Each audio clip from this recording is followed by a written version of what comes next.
great. So I thought, you know what, since Sammy did that, I'll go with Lamar Jackson. I've never had him before.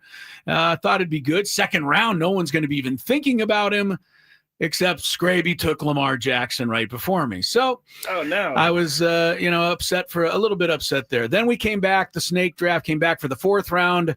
I needed a tight end. I wanted Sam Laporta. I'd been waiting for him for the entire day. I figured he'd be there in the fourth round, except Skraby, who hates the Lions, all of a sudden decided, I'm going to go with Sam Laporta. So that was the end of him. And then one more time, we came back through the sixth round. I needed a flex wide receiver.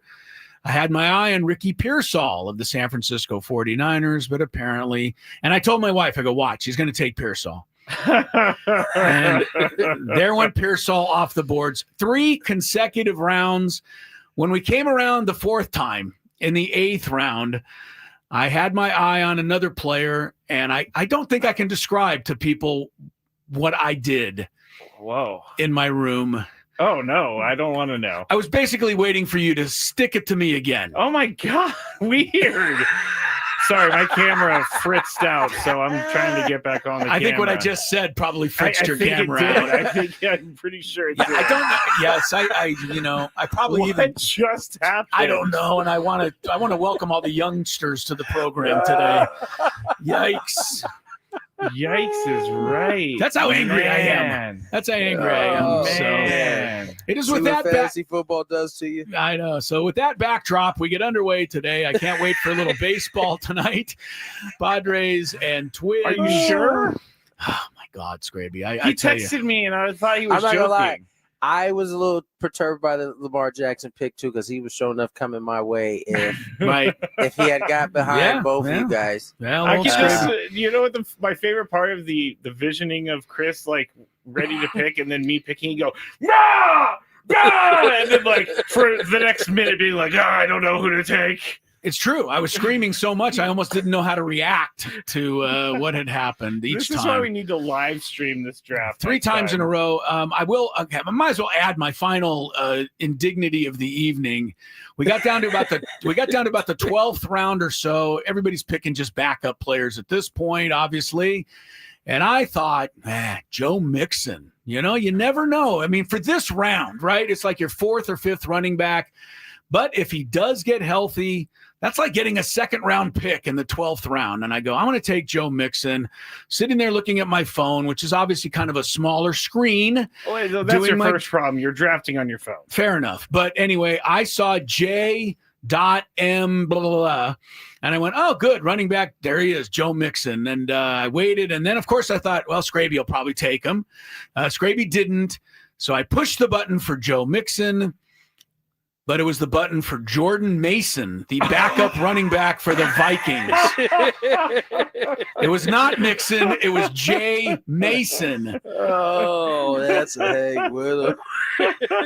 And once you push the button, there's no going back. I know, right? It doesn't confirm. Like, it doesn't say, are you sure? No, it doesn't give you any confirmation. You can't say, whoa, whoa, whoa. And so Jordan Mason now sits on my bench. And I think later on somebody else took Joe Mixon. So anyway, things have to be better for the Padres tonight than they were for me last night. Tony, we sure hope so. Yes, for sure. Yeah. Let's talk about going into the Twin Cities here. I think the Padres, they set up 2 games back of the Dodgers. I think everybody's looking at that race, except for probably the Padres themselves. Like for them, it's like get back to winning baseball. Do the things you did in Seattle, score some runs, get the kind of pitching you're used to getting, and get this series before you come home. Yeah, no, they're definitely paying attention to it. I mean, they know that it only takes care of itself if they go out and play the way that they're supposed to and the way that they expect to, more importantly. And, I don't necessarily think that they didn't do that in Seattle. I think Seattle, was able to get a few more runs than them and they played a titch better. It wasn't because it wasn't like when the Padres went to Los Angeles and just didn't play well. Right. They offense, brought it as well as you can bring it against that staff and put up some runs. Just the bullpen didn't quite fare as well as we've seen them fare in the past. And so I think that's something that easily can be changed and flipped and go the other way. You just hope that offense continues to produce runs like they had in that last couple of this past series for sure. Yeah, they've won 75% of their games this year when they score 4 or more runs, and that's a large sample size. It's like 58 wins and 16 losses. So, like I've been saying all along, I'll take my chances. Give me my 4 runs, and I'll be happy with that, and plan on winning most games. So they did lose one game in Seattle when they scored more than 4, and so maybe that was the one thing. But the Twins are a team. You've been on a few of these kinds of teams too, Tony, along with contenders, where you're playing, your butt off down the stretch without the pressure of winning. But I'll think, these guys, the pressure of, securing a job for next year, making sure that if they're a free agent, they're putting the numbers up they need to put up. So it's funny, in other sports, I think you think, well, this team's out of it, they're going to roll over. It really never works like that in baseball. Yeah, no, and to be quite frank, I don't know that it works like that in any sport, right? If you aren't on a contending team and you aren't a dude, right, that means you are always trying to have your resume look as good as possible. Yeah, right. And so you get to this time of year and, you got a bunch of guys in that lineup that aren't established dudes and are still trying to become established dudes. And so, those teams can become dangerous because everybody's out just trying to play well and show other teams, if it's not going to be this particular team, that they can play. Listen, you got Buxton on this team. He's leading off tonight. You got Royce Lewis, who has dealt with injury, but uber talented. And then you got some of those other guys that we just finished talking about. Putting up some of the better years that they've had in their career, and are trying to continue to put their best foot forward. But this team is not in contention, but certainly can be dangerous. So the Padres certainly got to put their best foot forward. For sure. And I think the one thing hopefully we'll keep an eye on, the closer situation for the Twins is not nearly as daunting as it once was, because Duran was traded over to Philadelphia. But one of the guys that Minnesota got back in return will pitch tomorrow, Mick Abel, a good young right-hander. So the Padres will get to see him as they go along. Real quick, Aztecs debuted last night, Tony, for Sean Lewis. 42-0. They look, I thought really good. I know people are going to say, well, it was only Stony Brook. Yeah, I know. But last year it was only Texas A&M Commerce, and they were losing at halftime of that game. So this was a huge step forward. I can't look at it any other way. The very first drive of the game, they took the ball 7.5 minutes, went down the field, and did not commit a single penalty. So right away, I knew, hey, Sean Lewis is putting this team through its paces, and I thought they responded well for starters last night. I didn't get to see any of the highlights, but looking at the score this morning certainly made me cheese because, as you said, I know it's just Stony Brook. Was it Stony Brook? Stony Brook, yes. So it's just Seawolves. It's just Stony Brook, but that could just be a 14-point win or a 7-point win. Like, those things have happened before. So, we'll take the 42-point drubbing, and a lot of the good things, as you mentioned, the penalties weren't there like they were last year. These are all positives. I'm happy for them. I hope they can continue to build on this. I know it wasn't that big of a test, but for whatever test it was, they passed with flying colors. Yeah, it was a good start, something like you said to build on. And defensively, they held the Seawolves under 100 yards. The Seawolves. Under 100 yards for the game. So, no matter who you're playing, that's playing some defense as well. So congrats to those guys. They get off to a good start. We're off to a good start. Everybody but me. I'll try to figure it all out and make my way through the next couple of hours. I will tell you that Mason Miller is on the show today. The flame-throwing right-handed reliever for the Padres will join us here in just a little bit. I just wanted to say real quick before we got out of here about the fantasy football thing. Tony, are you annoyed with Chris trying to take up your entire morning, reshuffling the entire schedule of the league? Because I'm not like Sam Levitt sent it to me. He was like, "What is going on?" Because there was a bunch of texts about this. But Chris sends this text like, "Hey, we've played the same schedule," which I didn't even know for the past 2 years.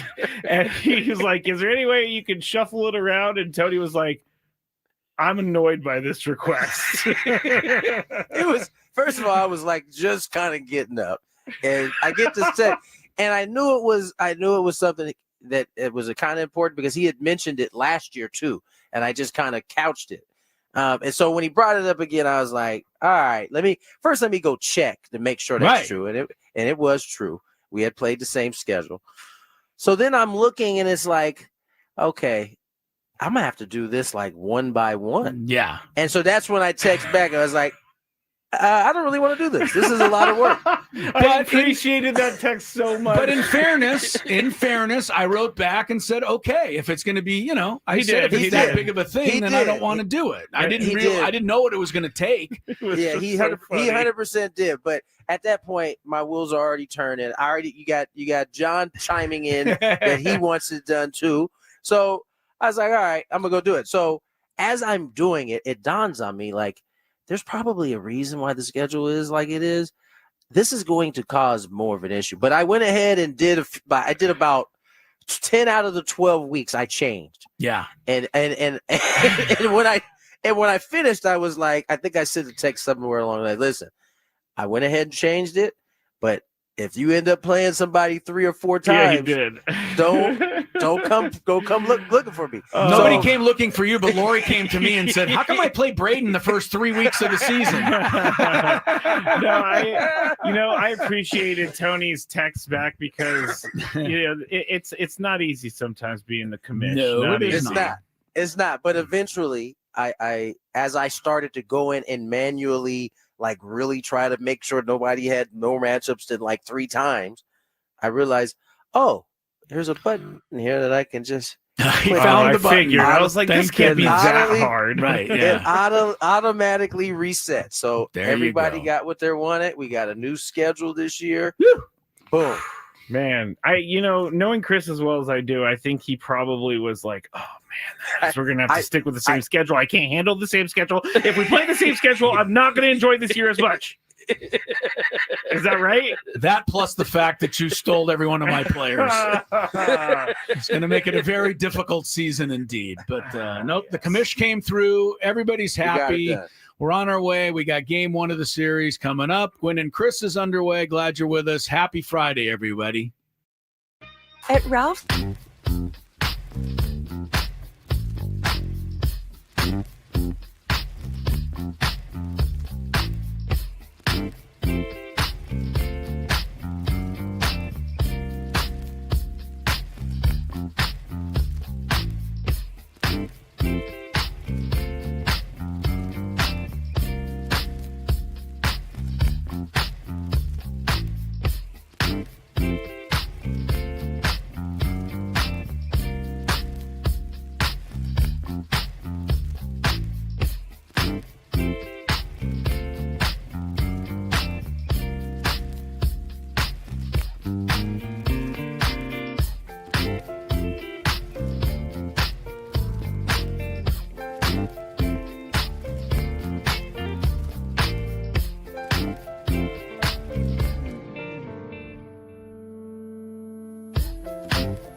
Miller, going to have him from Minnesota coming up in about 20 minutes, but there is some big news.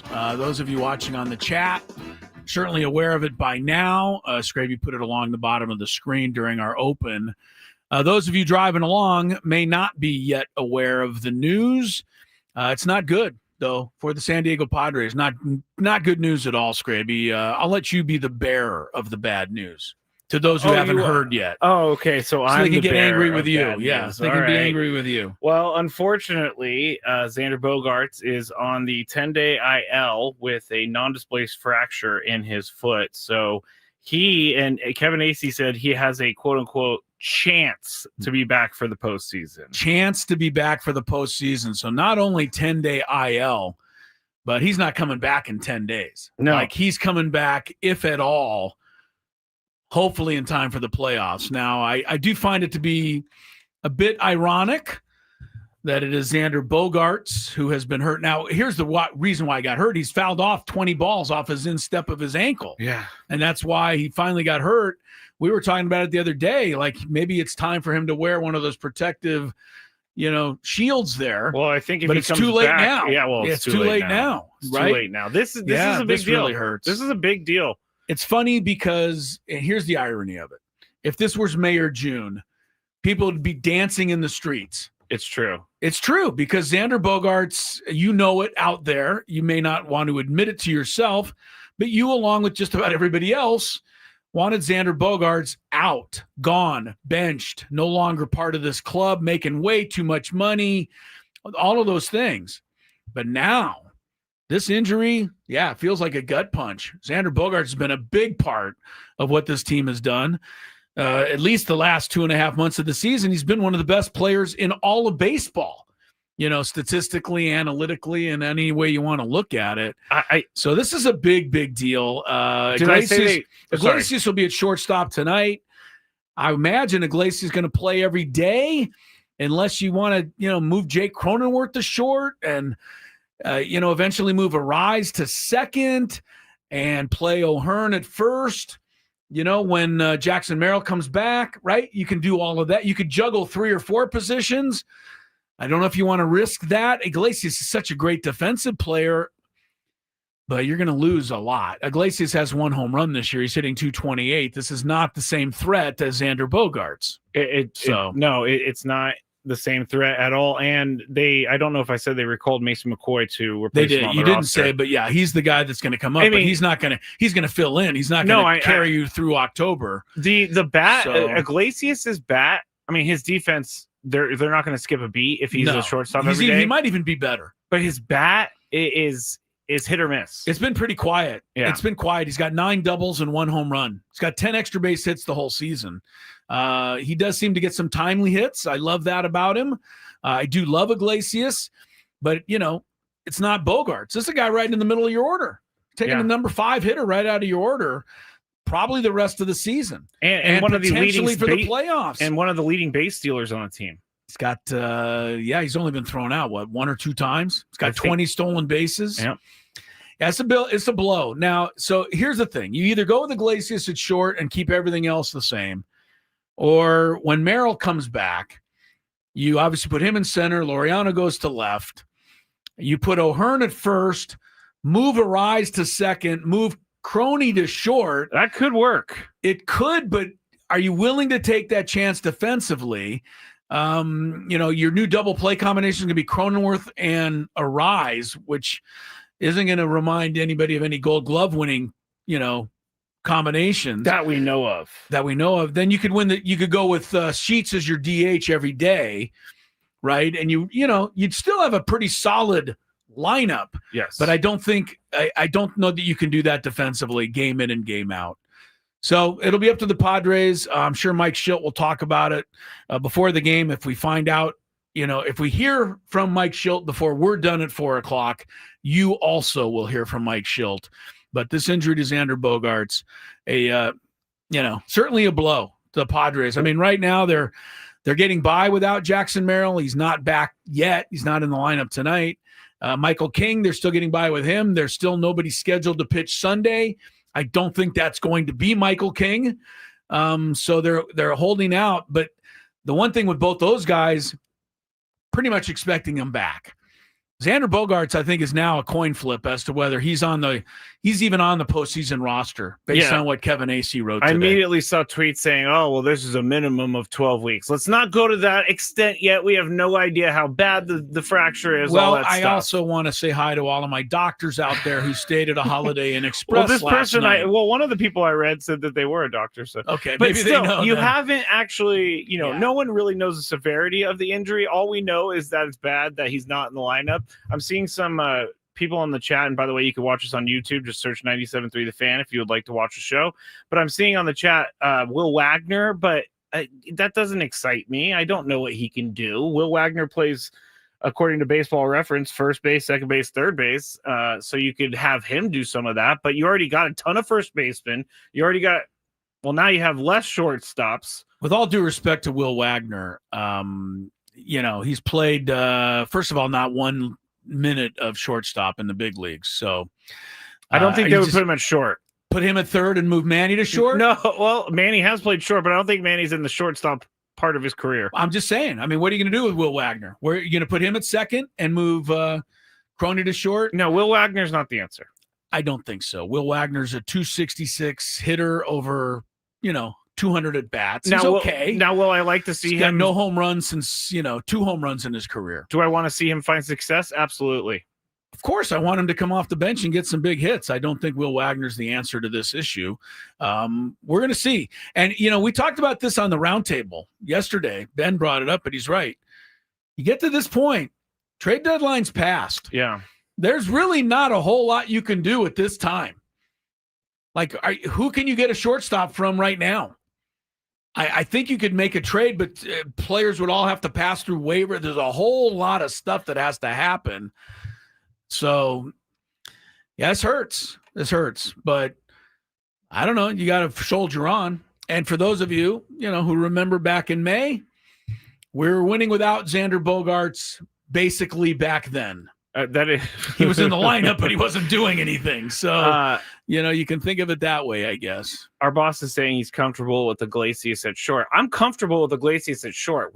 They're just going to miss. They're going to miss production. a bat there. They're going to miss a bat because he's not. He's a what is he this year? 230, 240 hitter? 230 with 1 home run and only 9 doubles. Unless he can done a lot. Unless he can figure out a way just to be like a contact guy and just get on base somehow. Or if he can figure out a way to return to what he did last year with the Mets. That would be amazing. He was acceptable. hitting over 300 last year. Had a great year with the New York Mets last year. Iglesias hit 337. That's for a the big Mets difference. last year, right? That is a massive difference. Iglesias, and he helped the Mets get to the playoffs. He was starting. Remember, McNeil got hurt, and Iglesias was their starting infielder. He got him all the way to the NLCS. Iglesias was fabulous last year for the Mets. 830 OPS this year, 578. That's 260 points difference. That is. So give me some of the Met guy, and we won't miss Bogaerts. But I don't know that, we still have that Iglesias. I love how there are people saying put Toddy at short. That's not going to happen. He is a platinum glove right fielder. Well, we could put Jackson Merrill at short. That was also suggested. I'm just saying. I mean, we might as well throw it all out there. I believe our guest coming up in 20 minutes or 10 minutes, Mason Mill, had played short in Pony League. Well, he picked that ball at first last week, so he's obviously got the arm. I'm not like trashing people who say that, but I wouldn't want to move. No, you don't want to move Fernando from right field where he's robbing home runs on a weekly basis. You don't want to move 8 guys, change their positions to settle one position. But then we're going to move the entire infield around? I didn't say we were going to. I said that's something they have to think through. I'm giving them another option. If they want Iglesias to go every day at shortstop, great. Then I want to see some of last year's Iglesias in September. But if I'm getting, 1 for 8 with a bloop single, I may eventually need to, get another bat there. And I just laid out a way you could do it. But you'd have to move Cronenworth to shortstop in order to pull it off. I mean, he's also, one of the worst rated second basemen. So we've already talked about Jake. I mean, I got the idea. what I know. Right. I got the solution, Chris. What do you got? Put Luis Urias at short and move him to the cleanup spot. I think that's the solution. Someone said, I can't believe you guys are freaking out so much over Bogaerts. This is a big deal. It wasn't in May and June. He was easily replaceable then. Yeah. He is not that now. Bogaerts has been really good for almost 3 months. He's been hitting. He's been slugging. He's been driving in the runs. Playing great defense. He's a captain type player. Yeah. He steals bases, leadership. It's a blow. There's no question. And one last thing on Cronenworth playing shortstop, Chris. I'm talking to myself. Hasn't played shortstop since 2022. So he hadn't even been there in 3 years.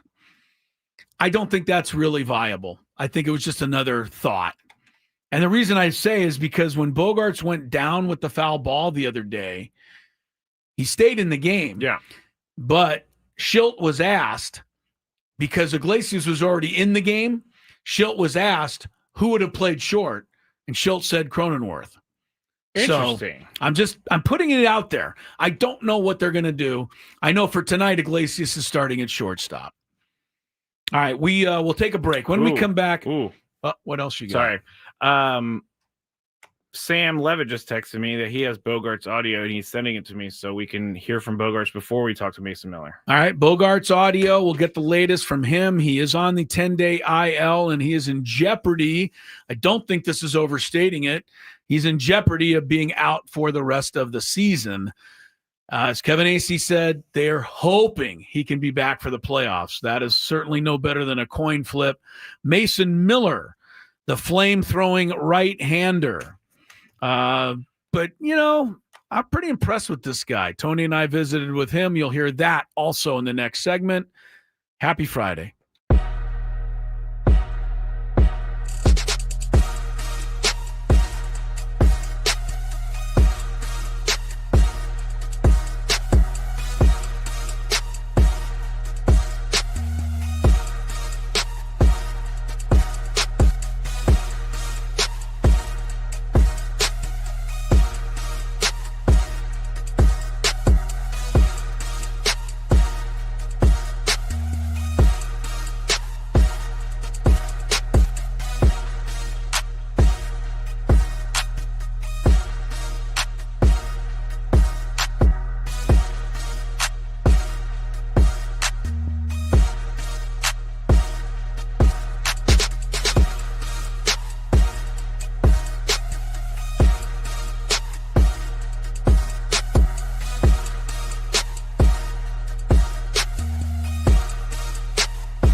Coming up, Sam Levitt's pregame show, a little after 4 o'clock. Padres and Twins, a little after 5 o'clock. You just tuned in. Xander Bogaerts will not be part of the this ball game tonight. Will not be part of any Padre lineup for at least 10 days. That's the minimum. Right. That's his IL stay.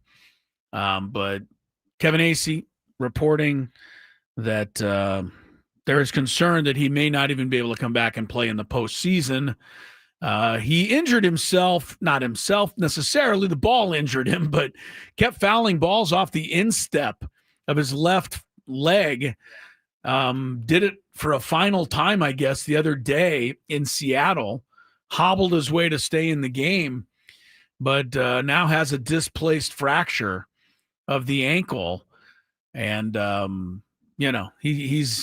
that's bad news for the Friars for sure. Yeah, and I think we're painting an accurate picture, but also this team can still win without him. They've proven it all season long. Yeah, well, they proved it in April and May. In other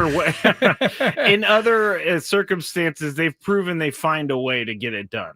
Yeah, but this is not great news for a team that, has designs on winning its first World Series. I mean, I think that they do, right? I mean, we do. They made all these trades at the deadline.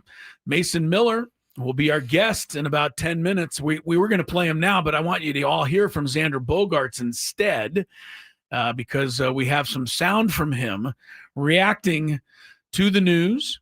And first up, I guess, Skraby, his thought when he got the foul ball off his leg in Seattle, whether he thought then that it might be as bad as it's turned out to be. I think so. I mean, I've gotten a lot of foul balls, but I think this one kind of hit me in a spot where I've probably never been hit before also. So, I mean, I wasn't sure how it would have been, but it definitely hurt, I can tell you that. But I don't think I hit a foul ball off of that spot before. It's a non-displaced fracture.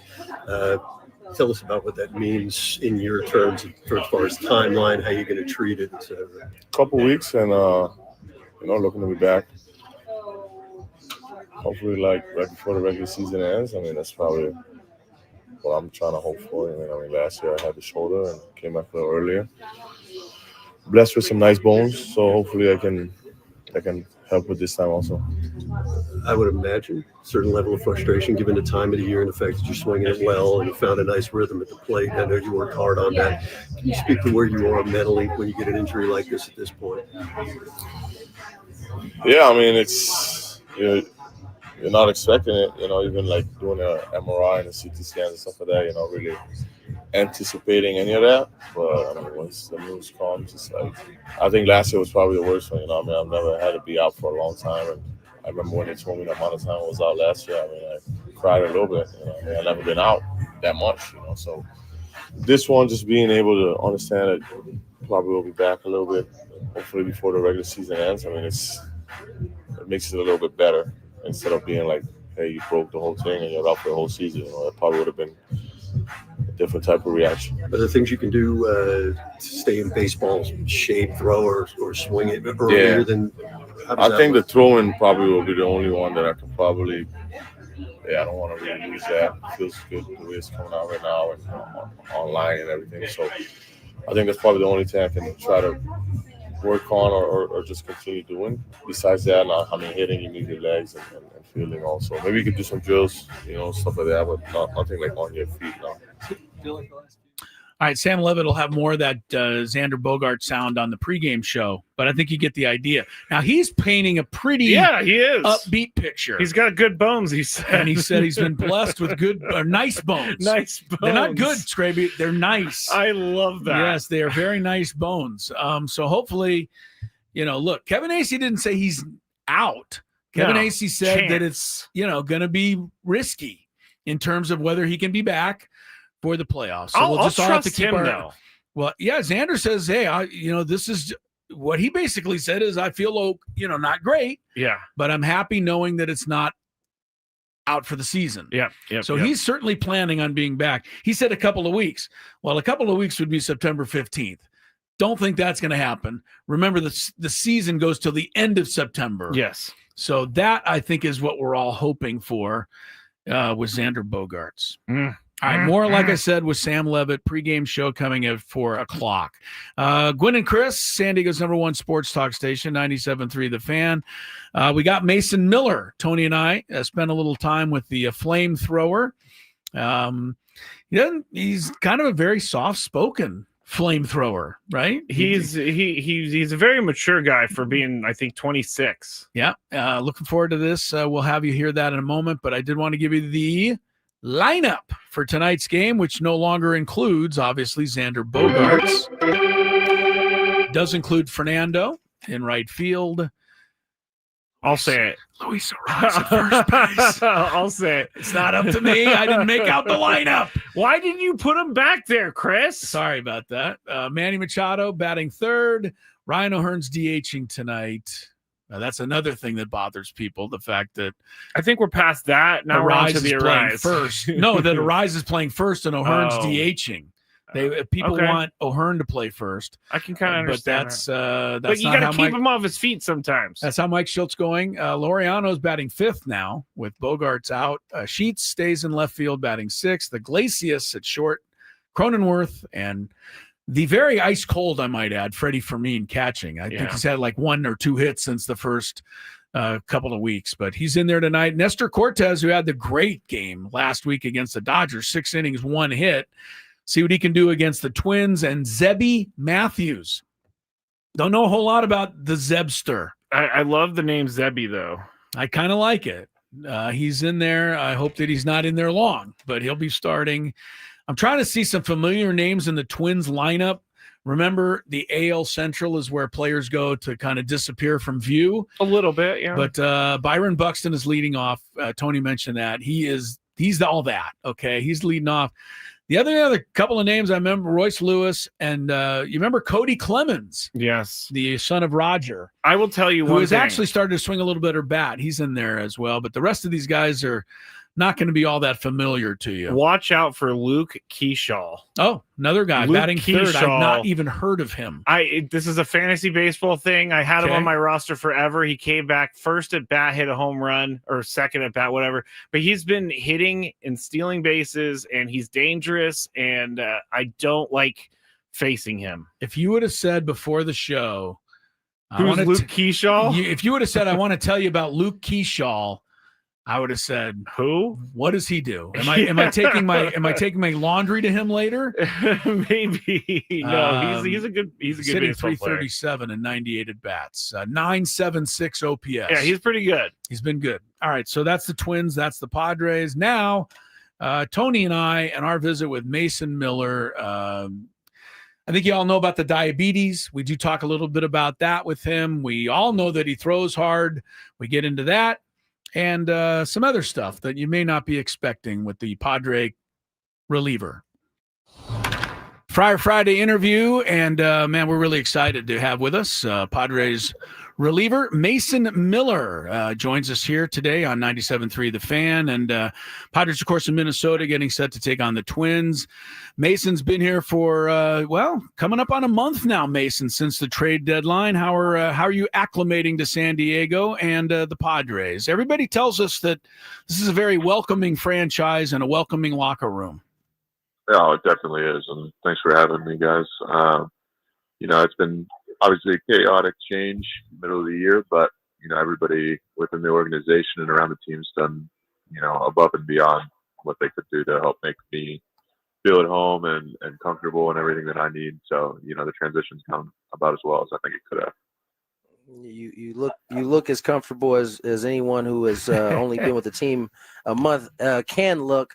What's it been like, going from a situation that wasn't ideal, obviously, with playing in a AAA park for your home games, to all of a sudden, not only are you playing in front of 40,000 plus fans on a nightly basis, but these games are actually consequential. Like, what has it been like? Has it been difficult trying to control your adrenaline? Like, what's it been like pitching in this atmosphere? Yeah, there's been an adjustment to it for sure, and I don't think that I gave it quite enough credit at first either. Just just the situation of the game, and you're a baseball player, so you know what's coming, you know what to expect, and then you get into those moments. But somehow sometimes it still speeds up on you, no matter how long you've been in the league. But it's just being in those situations and getting comfortable with the atmosphere, comfortable with the pressure, and remembering that you're there for a reason, and just do what you came to do, and nothing more. That's all. Mason Miller, all-star with the Athletics. Now we're happy to have him here for sure in San Diego. So far for Mason Miller, 10 innings pitched, which is, I believe, 30 outs, 19 of those by strikeouts. I don't know what happened on those 11, Mason, but we'll figure that out at another time. Look, it's so obvious, so we have to ask. Everybody knows you throw hard. Has anybody ever been able to explain it to you how you were so lucky as to be able to throw this hard? I think a lot of it's a combination of hard work and the blessings that were given to me physically, but also just the way I was raised by my parents and the work ethic they helped instill in me. Has really translated and helped me out so much. Through the highs and lows that this game has brought me.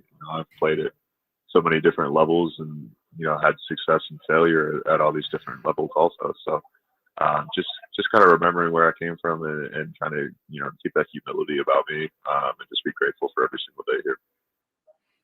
Mason, you obviously have had to, as you've just finished going through, work to get to this point that you could be an all-star and be a guy at the back end of a bullpen. What was it like early? At what point did you start to understand the type of pitcher you could be? Should you start to plug that work into it? Yeah, I think that's a hard question to answer because, baseball is such a mental game, and you find yourself a lot of times like, how do I keep the confidence about me, despite failures? And, I've talked about it previously with, you have 10 great outings and one bad outing. It's that one bad outing that sits on you. So just trying to find the things that you can pull from, when you're having those long periods of success, and to just kind of remind yourself that, that is in there no matter what kind of struggles you go through. I had a tough month of May this year and just kind of reflected back on the successes that I've had, coming up to this season and then also last season. And really it's, watching the outings and control things I can control, like throwing strikes and location, and understand that sometimes you're going to get beat on your best pitch and you have to live with that. So just having the, kind of mental capacity and awareness to remind yourself of those things, even when it feels like the game's speeding up on you. Mason Miller is with us. He's a young man from Pittsburgh, one of my favorite downtowns, by the way, Mason. I think it's absolutely beautiful there. And then I don't know whether you were highly recruited, but I'm assuming potentially you were not. You ended up at Waynesburg and then ended up over at Gardner-Webb. What were you thinking back then? Was the major leagues even a dream at that point when you started your college experience? No, I felt like that dream had passed me by after about 14U. I liked baseball. I loved competing, but I never really looked at it as something I was going to be able to do post-collegiately. So I ended up at Waynesburg knowing that I'd play there my freshman year, and that's all that really mattered to me, was being able to be out on the field and competing regardless of the level. I went through 2 years and not really having a lot of success there. Following my diabetes diagnosis in 2018, going into my junior year, that kind of turned the page for me. Had a lot of success, and then the 2020 season was shut down and got that extra year and was able to jump up to a mid-major D1 school at Gardner-Webb and get my chance to perform on a little bit bigger stage in front of some scouts and get my chance to play post-collegiately, so it's like that dream kind of came back into focus in 2019, I'd say. Mason, if you don't mind me asking, how did the diagnosis change things for you at that point? Yeah, largely it was just health related for me. I was pretty thin, had a hard time putting on weight. So when I got diagnosed, I was about 160 pounds, and I'm standing in 6'5", like 235 now. So Wow. Wow. about 75, 85 pounds of difference in there that, I think that's propelled me physically to be able to do the things I'm doing now. But, also just staying consistent, and a lot of things I felt like I had good work habits before, I was diagnosed, and I just haven't seen that success. So, when I was diagnosed, started adding on weight and feeling healthy again, all those habits I created kind of came to a head and really started leading to success on the field. Yeah, and Wow. Mason is – go ahead, Tony. Sorry. I was going to say it's amazing you were able to even pitch even 70 pounds lighter at that point. It's crazy. Yeah, we should all have such problems that we need to put on 70 pounds, but that's another story. And by the way, Mason, you are to be commended. You came to San Diego, and right away, I think we all kind of made aware of the diagnosis and the whole thing, and I think it's really meant a lot to a lot of people. So you're to be commended for sharing with all of that. Last thing going forward, I mean, your personal goals and how you feel, fitting into this bullpen with Suarez and yourself and everybody else down there, trying to carry this team to, some October baseball. Well, I think that's the name of it is playing in October and playing our best baseball in October. I've said it before, and I'm going to continue to say it, that regardless of my role in this team, I want to help us win games and be useful no matter what role that is. I was having a lot of success closing with the A's, and it's a role I feel comfortable in. But we have a handful of guys that could be doing that for this team. So giving Schulte the ability to mix and match and set up matchups later in the game, has certainly allowed us to have a lot of success. And these guys here, even from the beginning of the year on, way before I got here, have been doing a phenomenal job. So just finding out how I can fit in and how I can add value to this group. Last one from me, Mason. I noticed you had your Watt jersey on as we arrived here. How did your fantasy draft go? Well, we came out of it projected first place, so I'm pretty happy with it. But nice. Like anything, the rejections meet the rubber of the road pretty quick. So we'll find out.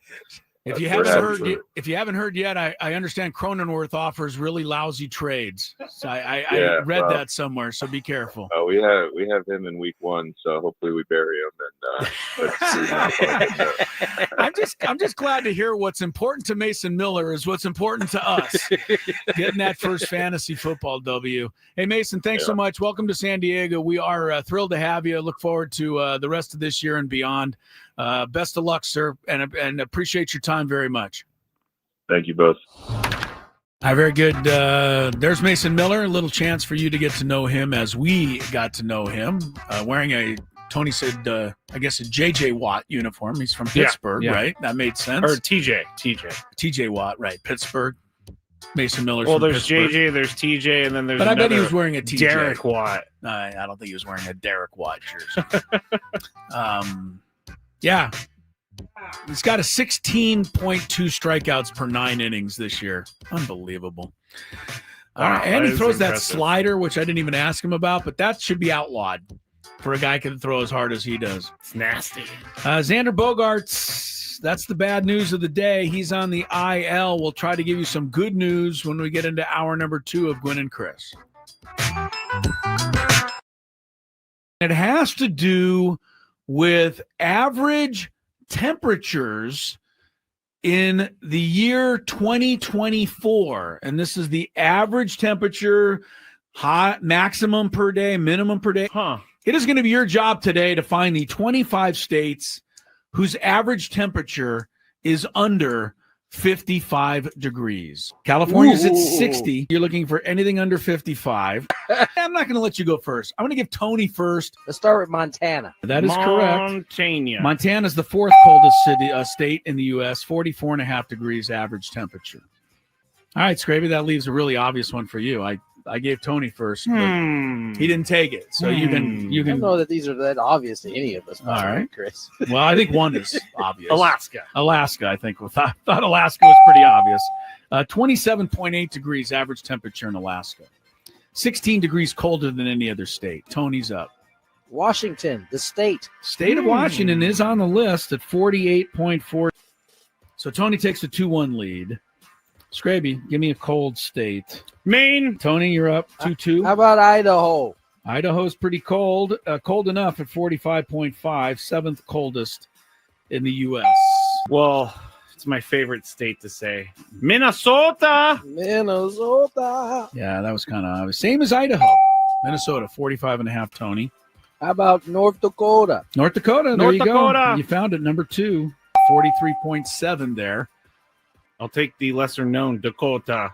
The South Dakota. I think it's the more known Dakota. Yeah, I would think it's more. Tony, you are up in a 4-4 tie with no strikes yet. How about Oregon? Oregon, believe it or not, Oregon's cold enough to make the list. Tony's 5, Skraby's 4. Never been here, but I knew someone from here and said it's very cold. New Hampshire. New Hampshire's cold. Tony. How about Vermont? Vermont's cold, and it's right next to New Hampshire, so that was good. 46.3. Tony goes up 6-5. How about Wisconsin? Wisconsin. I'm pretty sure that's going to be in there. Just below. Tony, you're up.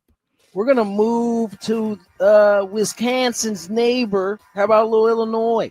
Oh. How about a little Illinois? Little Illinois didn't make it. You can get your first lead of the day here. A state that I've been to, a state that has beautiful scenery, Wyoming. That's number 3. Wyoming, 44.3. I can definitely second that. Laramie is like the notion, having been there every year to Laramie. It's cold. Tony. Iowa. That's a great one. Is it? Has to be on there. 51.5. Iowa just snuck in there. I'm going to bank on the part of the state that's not attached to the paw is cold. Michigan. Michigan is a winner. Very good. The Upper Peninsula you're referring to. The paw. How about Utah? Utah, Salt Lake City and company. Yep, Park it's City. cold there. 51.2. That is correct. Tony hits it. 8-8. The only difference is Tony's got a strike. Nueva York. Nueva York. New York for Chris. It does get cold there in New York. 49 degrees average temperature in New York is Tony. Connecticut. What about Ohio? You ready to come up with an answer, Skraby? Ohio. Too hot. I Too know. hot. I was thinking that because it's next to Illinois, but I live Too there hot. and it snowed. Is that what you want, Ohio? Yeah. 54.9. It's the last one on there.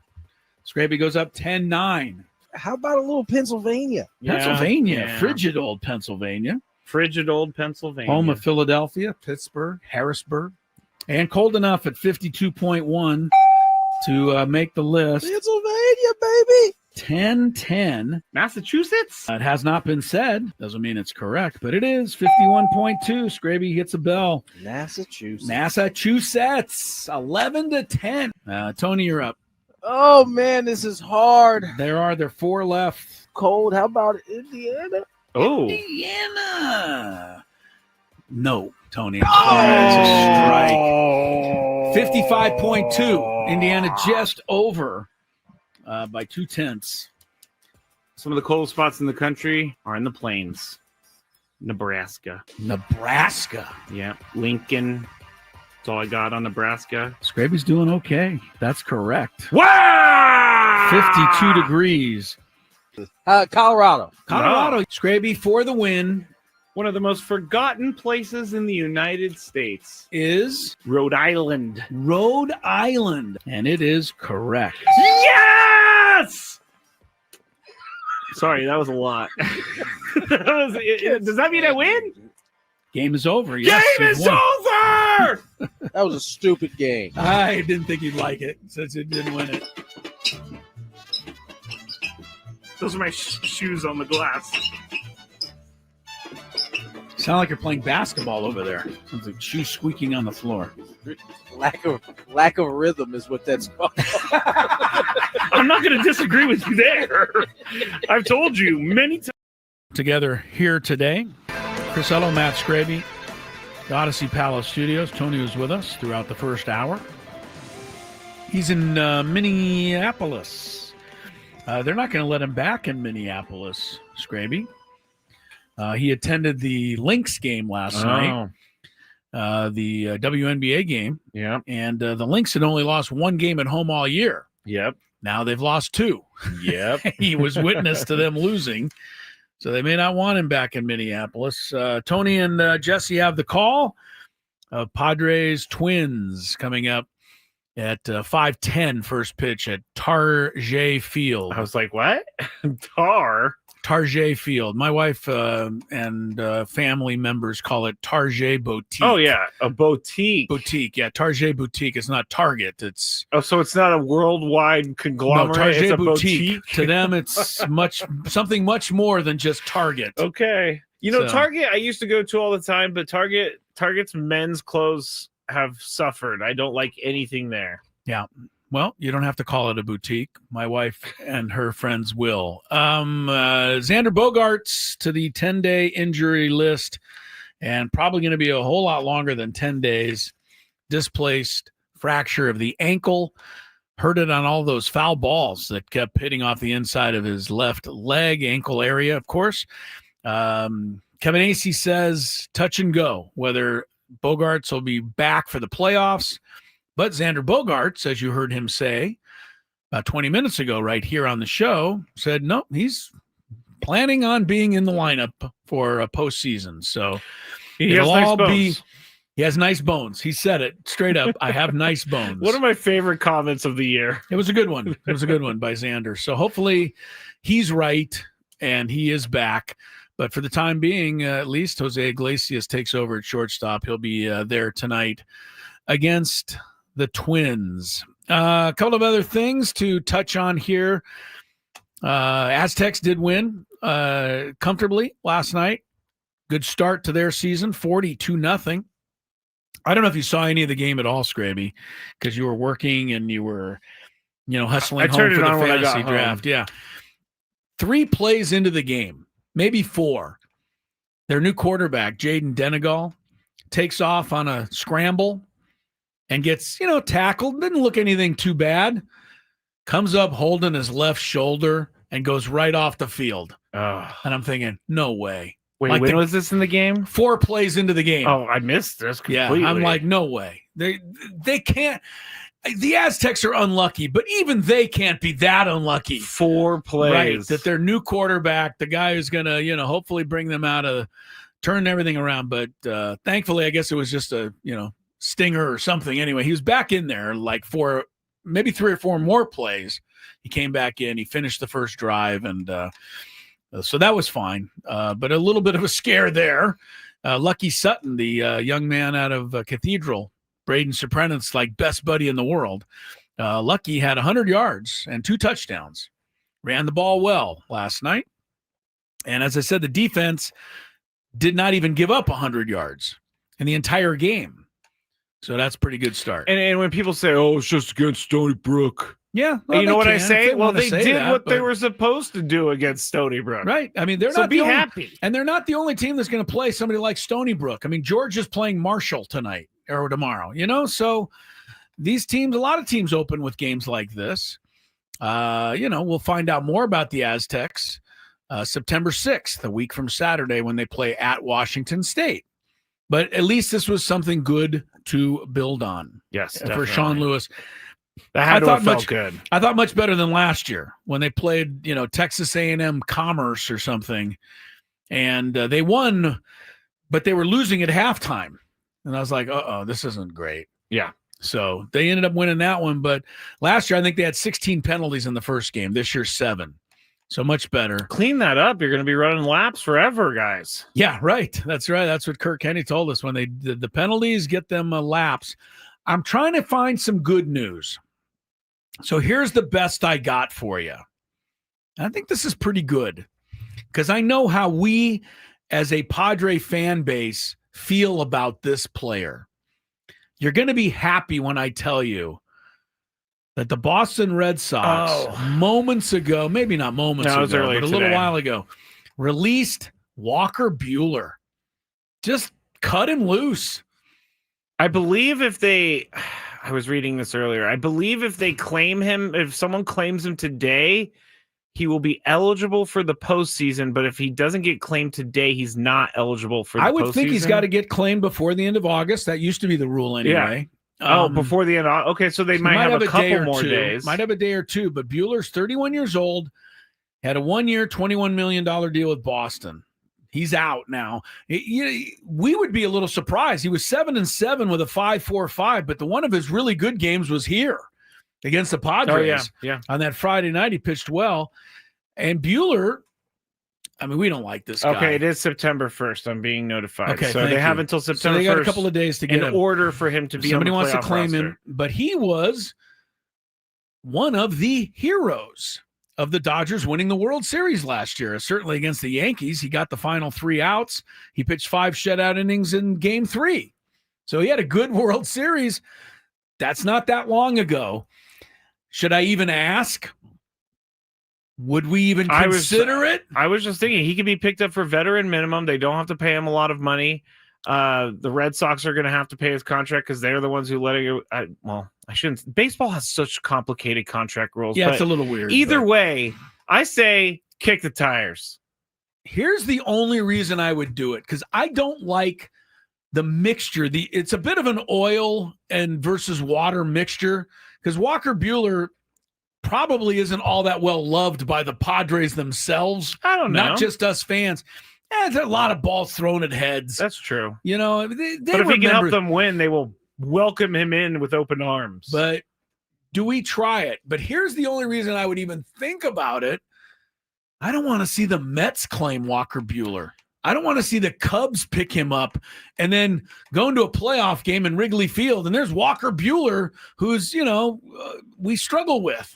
I wonder. So do you ever claim a guy to keep everyone else from claiming him? Although now that I say that, I believe the Mets would have first choice because it goes by worst record. I'm just saying, I don't really want Walker Buehler, but I also don't want somebody else to have him in the National League. Some are saying that the Dodgers could even claim him back, but yeah, anybody could claim him back. I don't think he likes the Dodgers anymore. No, my point is anybody can claim him back, but it goes in order of record. So the worst record, like the Rockies would get the first shot at him. I know what you're saying. I don't think the Rockies will take him, but I'm just saying so the Mets would actually choose. They say no. Cubs would choose. They might say no. Then the Padres, they might say no, etc. So anyway, it's just the Phillies too. I mean, the Phillies have a good record, but they have a better record. They have a better record than the Padres. So we Padres could block him. We could keep the Phillies from getting him. It's going to be something to keep an eye on. And I think it is because somebody will take a shot on Walker Buehler. The guy was a World Series hero 11 months ago. Oof, he's had a rough year. I knew it was I just said he was 7-7, 5.45. Yeah. But the one game he pitched well was against the San Diego Padres right here on So just Friday claim night. him so that you don't have to face him. I wouldn't put it past us. Put him on the roster, make him the 10th guy on the, coming out of the bullpen, pitch him in some mop-up roles, see what he can do. But then he's not pitching for the Mets or the Cubs or the Phillies against you in October. He's dangerous in October. I feel like Walker Buehler is the type of guy who will be motivated by this as well. I don't think he likes that he signed there and then they got rid of him before the season was over. I don't think he feels too good about it either, Skraby. So, all right, that's that. Any football news of interest? Yes. One quick football note. More reason why the Dolphins are going to have a horrible season. Their offensive or outside linebacker coach, Ryan Crow is his name, arrested on a battery charge, apparently beating up somebody that he lives with. Oh. The alleged victim declined to offer a formal statement. Witnesses saw this happen, said the victim looked terrified, and then the witnesses said that Crow stopped beating up the person when he noticed that they were watching him. Okay. Dolphins have put him on administrative leave. What a franchise that is. I'm so proud to root for them. I was going to say, I'm going to bring it back to Walker Buehler for that uplifting story. Yeah, you're welcome. Go ahead. Matt on the chat says, if you claim him, you pay him what's left of his contract. So it would be like a prorated thing. He was getting paid a good amount of money. $21 million. So maybe 1 month of that would be what's 21 divided? $3 million. 1/7. That might outprice him. I don't know. Would you pay $3 million to keep Walker Buehler from signing with the Phillies or the Dodgers? I gotta know how close they are to the luxury tax because I don't think they would go over for Walker Buehler. I don't think it's going to happen, but I think it's something we should keep a little bit of an eye on. Somebody's going to take him, right? Some contender, maybe somebody in the American League will take him. Yeah, and then we don't have to worry about it. I would definitely see a team taking him for sure. He's serviceable, and right now, like you said, you can't trade for anyone, so this is your next best bet. Very good point, Mr. Skraby. Wow. Can Walker Buehler play shortstop? All right. Maybe. More Gwynn and Chris coming up. We have our countdown in this hour. We'll get into the NFL season coming up with our countdown. Stick around for that. Can we talk about... And you want to talk... Yes. You've been dying about this story. We'll talk about it when we come back. Okay. There was a major brouhaha at the U.S. Open tennis was it yesterday or 2 days ago? I think it was yesterday. Major brouhaha, name calling, social media stuff, almost a fight on the court, racial implication. I mean, everybody has an opinion on this. So we'll give you ours when we come back after some traffic. From the 855.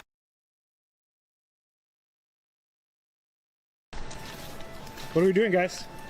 I'm going to see the museum for the first time ever. It's going to be sweet. See my dad's plaque. See where Trevor's plaque is going to be. It's going to be pretty dope. Chris, I'm going to go to the Hall of Fame for the second time because I went earlier today, but I'm going in to see Tony go into the Hall of Fame. So all the way straight and back left. Straight back left. Straight on that back wall. This one? Yeah. How you feeling, Tony? I don't know how I'm feeling right now, honestly. Excited? I'm definitely excited. Hello, Eric. How you doing? You good?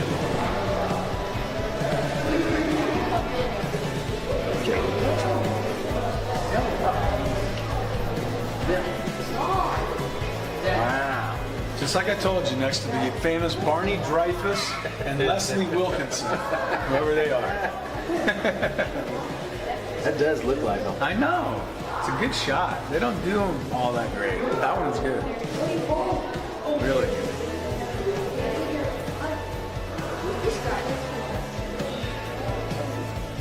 I missed a year. 300. Must have been bad. Huh? I used to be. Not anymore, though. Oh, it's so cool. What team did you play on? I can give you a long list of them. Brewers, Padres, Dodgers, Phillies, Nationals. What position did you play? I played outfield. This was my dad.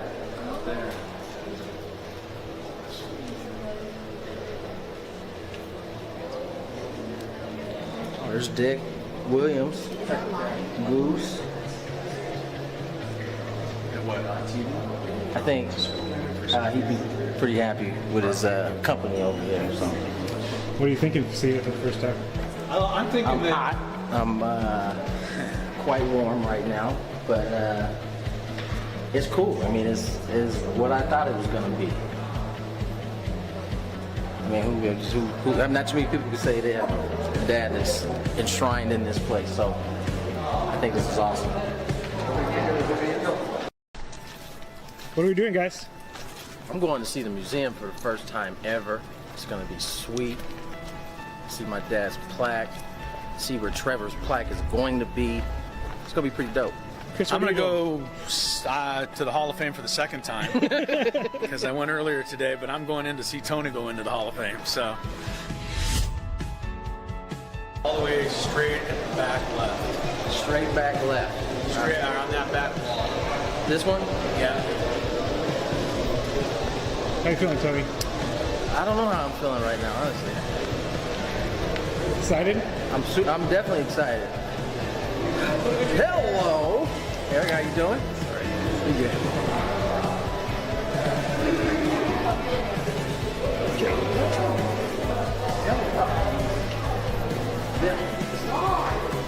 Wow. Just like I told you, next to the famous Barney Dreyfuss and Leslie Wilkinson, whoever they are. That does look like them. I know. It's a good shot. They don't do them all that great. That one's good.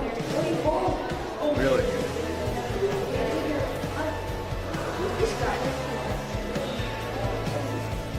I missed a year. 300. Must have been bad. Huh? Are you a baseball player? I used to be. Not anymore, though. Oh, it's so cool. What team did you play on? I can give you a long list of them. Brewers, Padres, Dodgers, Phillies, Nationals.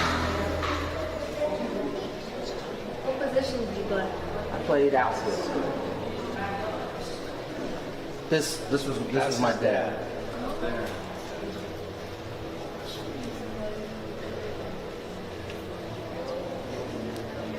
Oh, there's Dick Williams, Goose. I think he'd be pretty happy with his company over there. So. What are you thinking of seeing it for the first time? I'm thinking I'm hot. I'm quite warm right now, but it's cool. I mean, it's what I thought it was going to be. I mean, who not too many people can say they have a dad that's enshrined in this place. So I think this is awesome. What are we doing, guys? I'm going to see the museum for the first time ever. It's going to be sweet. See my dad's plaque. See where Trevor's plaque is going to be. It's going to be pretty dope. Chris, I'm going to go to the Hall of Fame for the second time because I went earlier today, but I'm going in to see Tony go into the Hall of Fame. So all the way straight at the back left. Straight back left. Straight around that back wall. This one? Yeah. How you feeling, Tony? I don't know how I'm feeling right now, honestly. Excited? I'm definitely excited. Hello, Eric. How you doing? Pretty good.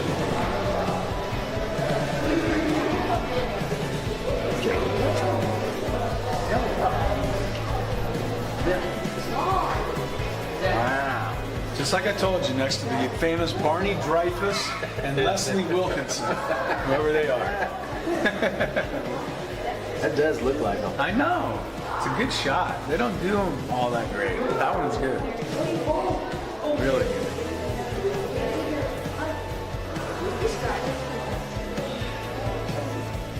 I missed a year. 300.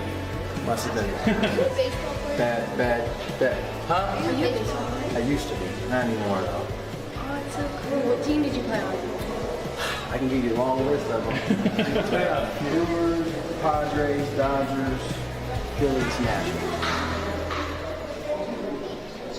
What position did you play? I played outfield. This was my dad.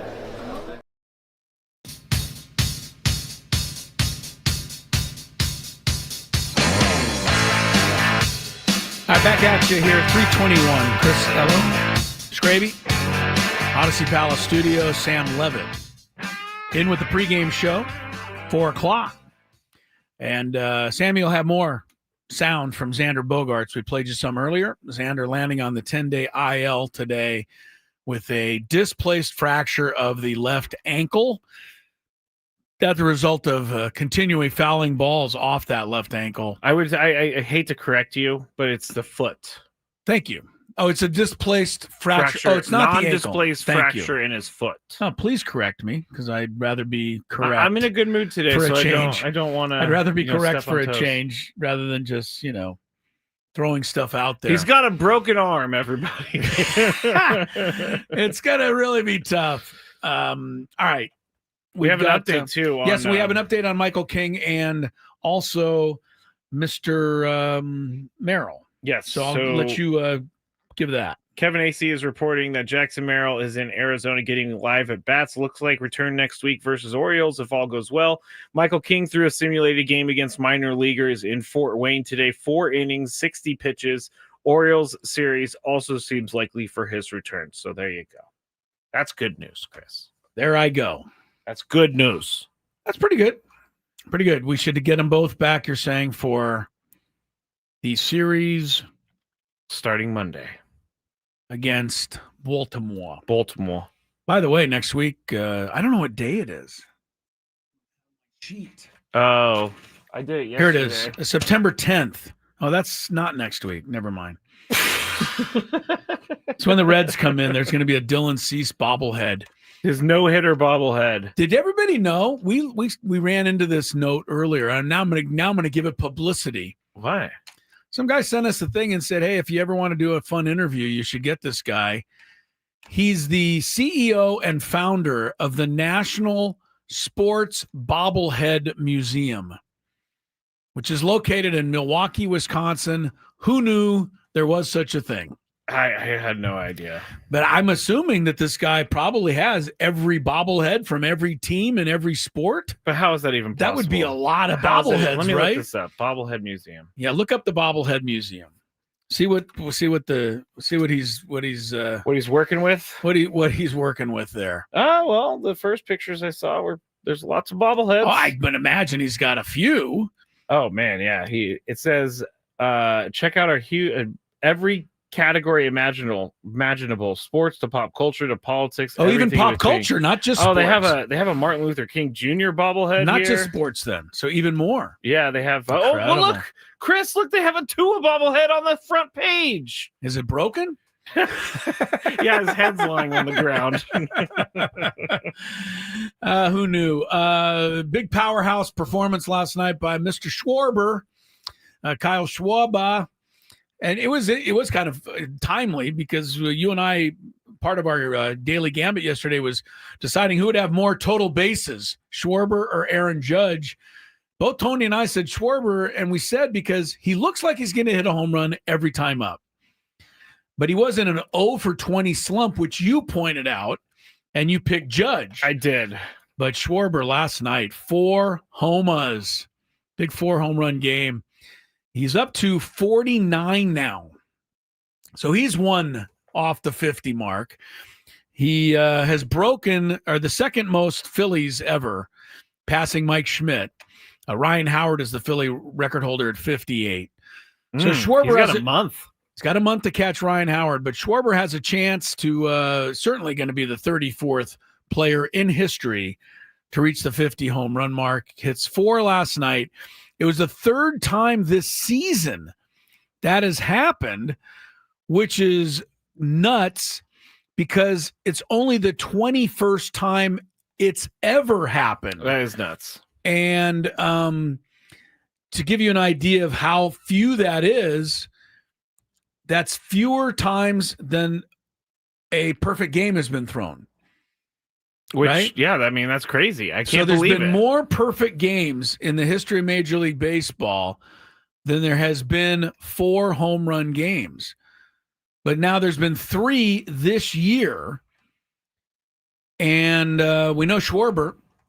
The last one was your guy. Nick Kurtz of the A's. And the first guy...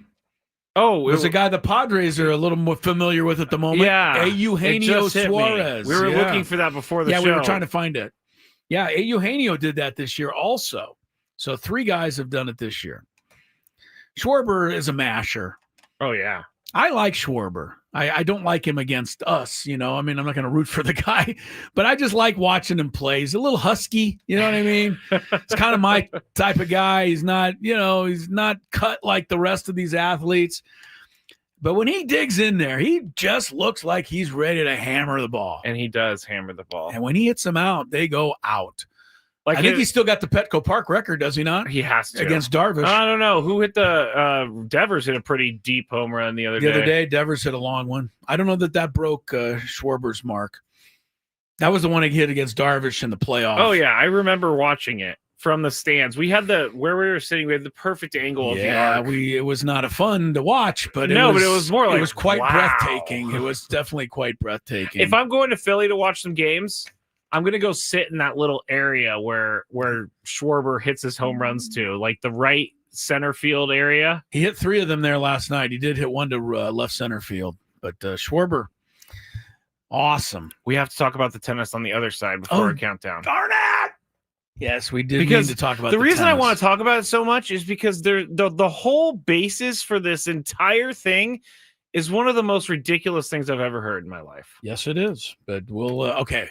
Remind me. Okay, well, we'll talk about it. We'll also have our countdown, which is NFL oriented. Sammy at the top of the hour, Padre pregame. Don't go anywhere. Ben and Ladies and gentlemen, Manny Machado has joined the show. Manny, welcome. How are you, my friend? I'm good. I'm good. I guess we got to start with the most important part. I mean, you reached a pretty big milestone, hit 2,000. You hit 2004 now. You hit 350 early in the year. I mean, at what point in the offseason, at what point at all does this start to become something that you're actually thinking about? Because, I mean, that's a lot of hits, man. You ain't thinking about that from the beginning. I knew the 3,000 was coming. I mean, I knew both of them going into the season where I was at, how many I was missing to get to those milestones. But thinking about it, I mean, right to like when you got 2 hits left, I'm not gonna lie, I've been searching for those 2 hits for a while, and man, I said it earlier this week. I mean, it's really hard to get a hit in the big leagues. Yeah, and that made me realize that just looking for those 2 hits, you're I mean. The ones before have come. I mean, I hit 3 yesterday. That was, it kind of just came. But when you're searching for it, when you want to hit those 2 hits, man, it's really hard. But finally you get it, and it's kind of like, all right, let's go. Now it's kind of let's get it past it and enjoy it. Did it weigh on you as you got closer? I mean, you started about 100 away when you came into 100. the season. Did it weigh on you as you started to get closer? No, not really. Not really. I think when it got really close, I think when it was when it kind of started thinking about it, the last couple, and then it didn't help that I kind of got into a little fun going into, Cincinnati and Philadelphia. I'm like, man, those are the 2 places you want to get hot. I'm like, all right, I'm good. I'm going to these 2 places, get a few homers, get a few knocks, hopefully, get it done on the road. And then, you go to Cincy, we get almost no hit by Nick, and then that whole road trip kind of just went to spiral, and I couldn't really get it. But you know what? I think everything happens for a reason. Yeah. It kind of felt good to do it in front of the home crowd and get the standing ovation and do it in front of the people that support you every single day. So I think that it kind of worked out even better. Talking to Manny Machado here on 97.3 The Fan for Friar Friday. And one of the things I love about you is that you love the game and the history of the game and the history behind the stats and all that stuff. And do you ever get to stop and think about 40 years from now, 30, 40 years from now? I know I'm going to be telling my unborn grandchildren that I'm sitting here interviewing you right now because I think you're going to be in the Hall of Fame. But do you ever give yourself the ability to stop and think about how you're going to be remembered? Not really, honestly. Not really. I love living in the moment. I people ask me, how's it feel to hit 2,000 hits? Were you even thinking about that? And honestly, I kind of don't even want to reflect on it yet. I think I kind of want to wait for that and kind of look back and really realize, how cool all of this is. I kind of just, that's how I live life. I like living in the moment. I just enjoy every single day. Today's a brand new day, put yesterday in the past and enjoy what's today going to bring us. Right. And, I kind of just try to live by that way. But hopefully, one day I definitely want to look back. I know they're pretty cool numbers. They're pretty cool things I've been doing so far. But I kind of just want to keep living in the moment for a little bit more. How long can you see yourself playing in your 40s? I mean, I got no choice. I got no choice. Deeper into your 40s, can you see yourself? I mean, how this game is going, probably not. But yeah, I'm gonna try to. I mean, look, there's 2 sides of things, right? There's obviously I'm gonna be a little bit older. The game's gonna be younger. Game's probably gonna be faster. I mean, when I came up 10 years ago, I mean it was average. You had 2 guys in the bullpen throwing 96. Right. I mean, you have 2 guys throwing 96 now, and everybody else is throwing harder than that. Right. Right. That's the lowest now at this point. So, is the game gonna be at that level when I'm in the 40s? Who knows? But on the flip side of that, I mean, there's going to be technology. There's going to be stuff that you can do a lot better to take care of your body a lot better. You're going to be able to recover faster. And I think, me knowing myself, I'm probably going to be ahead of that curve on trying to take care of my body as best as I can. talking to Manny Machado here on Friday, 97.3 The Fan. And I want to know, because you hit number 2000, was a hard hit single. Number 2001, a homer. Would you have switched those in your mind, or are you happy with how it played out? No, I think I'm good how it played out. You Okay. know, I think it's better kind of just to have that moment for yourself and kind of just say, man, I would have preferred a double, honestly. Okay. I would have preferred a double than a single. But even before that, I was even telling Bogey, I walked out, I'm like, man, I think I'm gonna butt. I think I'm gonna butt one, just to kind of get a little closer to that 2000. That would have been memorable if you would have bunted on your 2000 hit. Ladies and gentlemen, Manny Machado has joined the show. Manny, welcome. How are you, my friend? I'm good. I guess we got to start with the most important part. I mean, you reached a pretty big milestone, hit 2000, you had 2004 now, you hit 350 early in the year. I mean, at what point in the offseason, at what point at all does this start to become something that you're actually thinking about? Because, I mean, that's a lot of hits, man. You ain't thinking about that from the beginning. I knew the 3000 was coming. I mean, I knew both of them going into the season where I was at, how many I was missing to get to those milestones. But thinking about it, I mean, right to like when you got 2 hits left.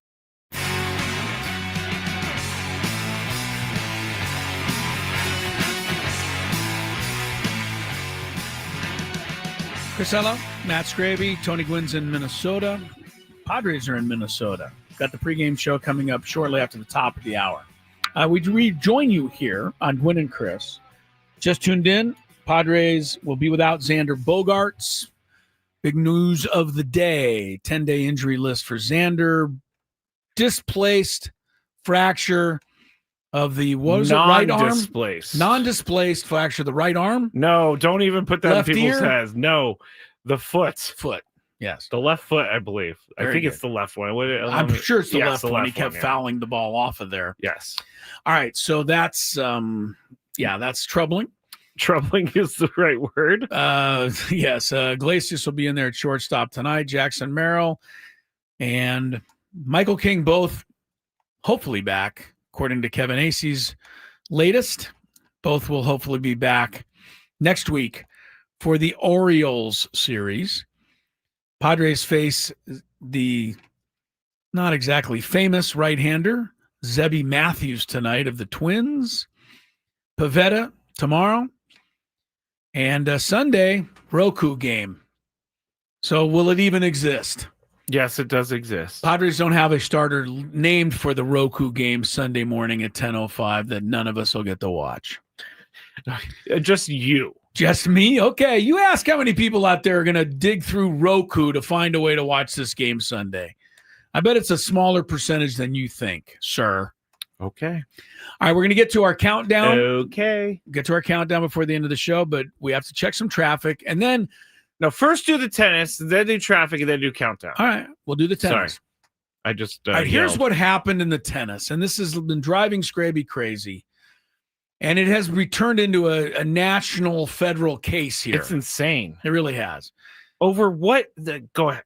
I can't try to believe it. Okay, I'll try to explain. Yelena Ostapenko is the seeded player here. I think she's seeded 25th at the U.S. Open. She's from Latvia. She's been around on the tour for a while. She may have even won a major at one point. I don't recall exactly which one, but I think she won one major. So she's a legit player. The other player, Taylor Townsend from the United States, an African-American young lady who's working her way through the ranks, not quite to Coco Gauff status, but Taylor Townsend's kind of a young up-and-coming player. And they're playing the other day, and it's on the big court, one of those, show courts, Arthur Ashe Stadium or whatever.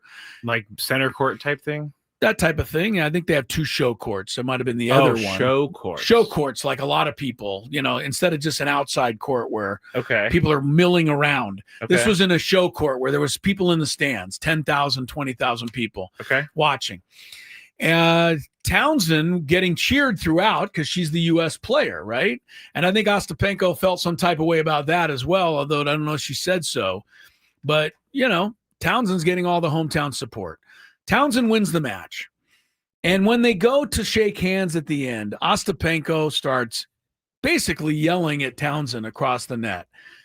And we come to find out that what she was yelling at her about was the fact that Townsend, late in the match, hit a forehand that hit the tape, otherwise called the net cord, the top of the net, hit that, popped up in the air, and then fell over on the other side.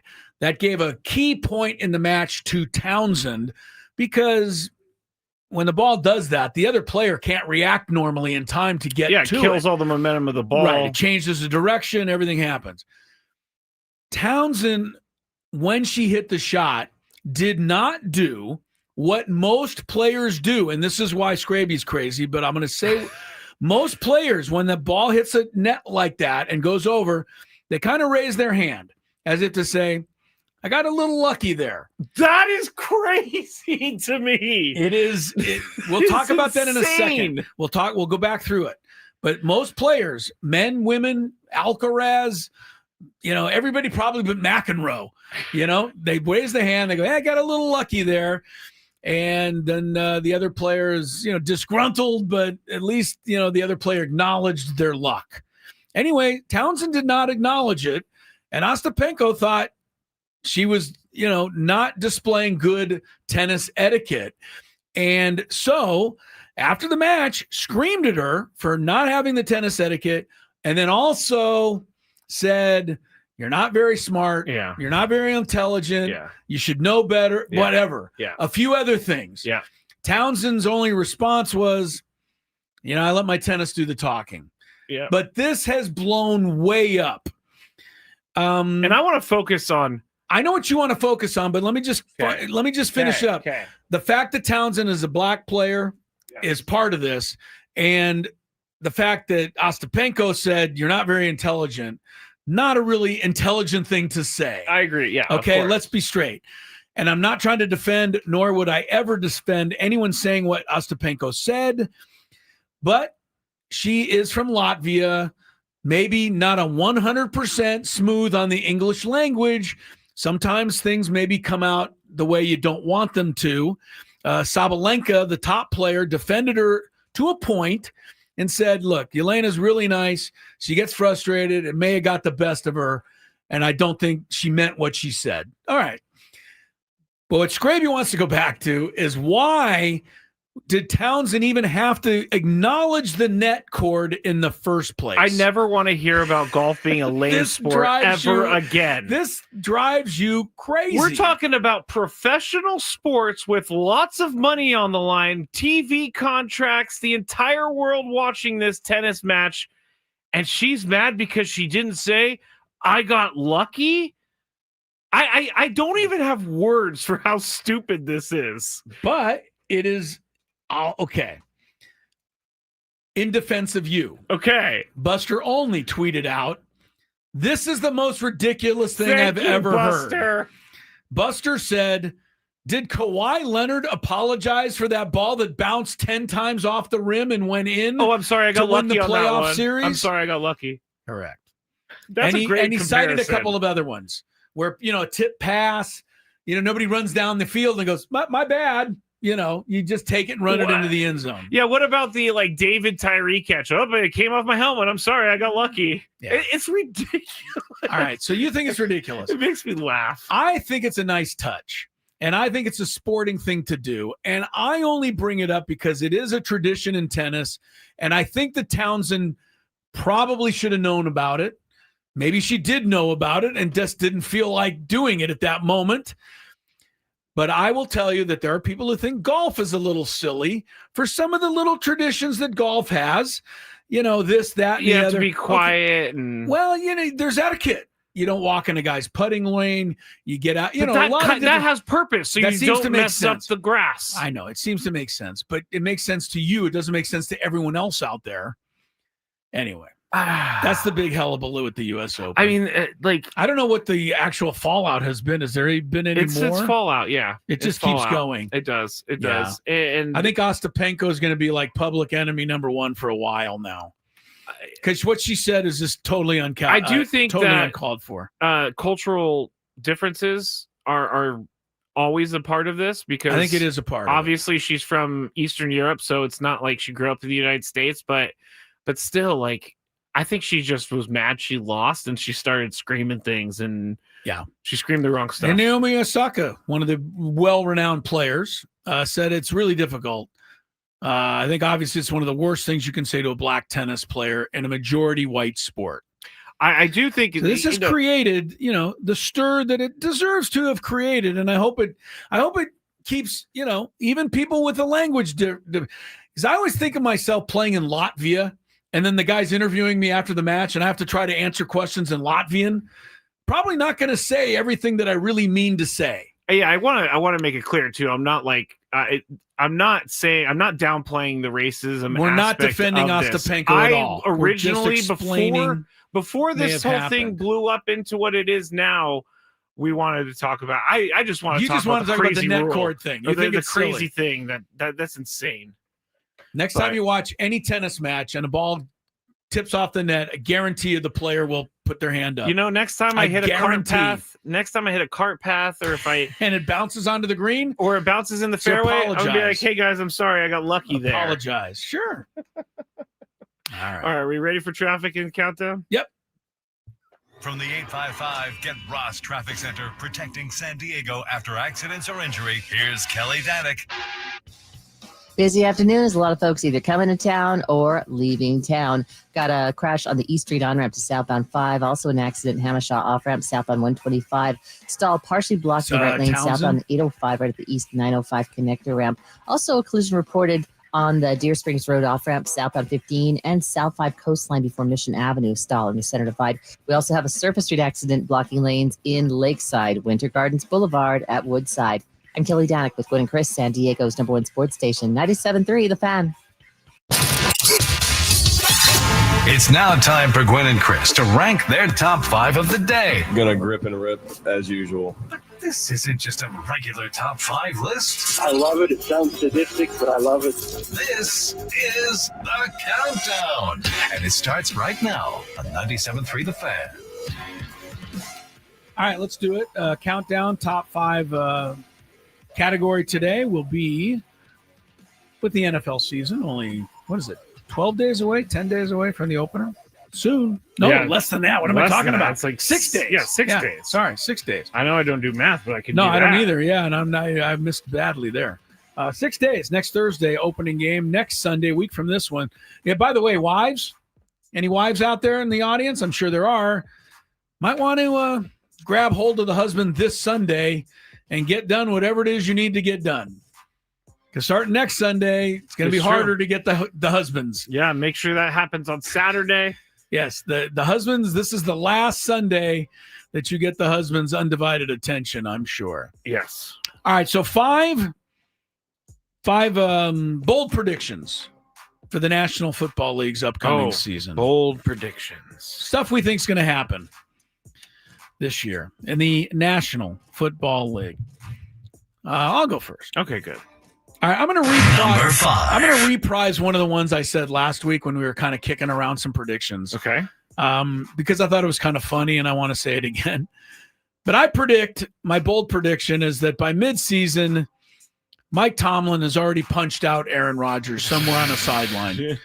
I can't imagine the two of them making it through this season in Pittsburgh. It's going to be interesting. Just seems weird to me. I know Tomlin was behind Aaron Rodgers the whole time and the signing of Aaron Rodgers, but I can't think of one guy who's more of a diva and one guy who's less of a diva trying to work together in Pittsburgh. If he doesn't punch him out, I think they do at least announce that they're going to be competing at the end of the season in the next WrestleMania. I just don't think this is going to work out. I just don't. He's just too Mike Tomlin's too calm for me to believe that he's going to get so angry that he's going to blow up the team. Yeah, that's a fair point in that regard. But it's a bold prediction, so we don't have to live in reality. It's a on bold that. prediction, yes, indeed. All right, what you got?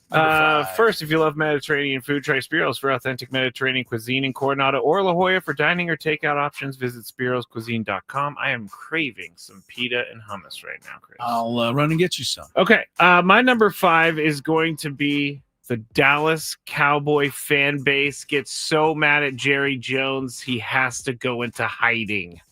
Has to go into hiding. Yes, he's not going to get rid of the team or anything like that. But the Cowboy fan base is done with him after trading Micah Parsons. Done. You think that they have finally just said that's enough, huh? They Like, just this is the traded final a straw. generationally great player for an aging defensive tackle and 2 first-round picks that you still have to make the right selection on.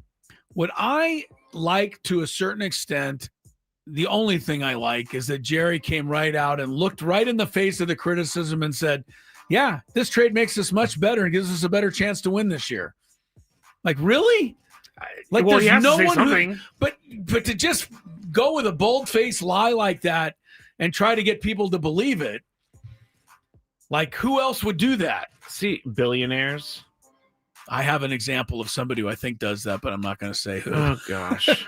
I think that Jerry Jones, he thinks that, how do I put this without, he thinks that he's smarter than everyone else and everyone else worships him. So he thinks that by saying that, he's going to be in the clear because fans are just going to buy it. Jerry, I have a little bit of a wake-up call for you. Fans are going to blow up your social media, Cowboys, signs in the stands all season long. They're so angry about this. Not only did Dallas lose Luka Doncic, they also lost Micah Parsons due to trade. I did see somebody write that the only happy person about this trade was Nico Harrison, the Dallas Mavericks GM. That's an amazing because point. he now didn't make the dumbest trade of the year in Dallas. Number 4. We all passed on him because we are sure he's going to get injured. But Sam Levitt drafted Christian McCaffrey in the first round of the fantasy draft. And because of that, McCaffrey's going to stay healthy.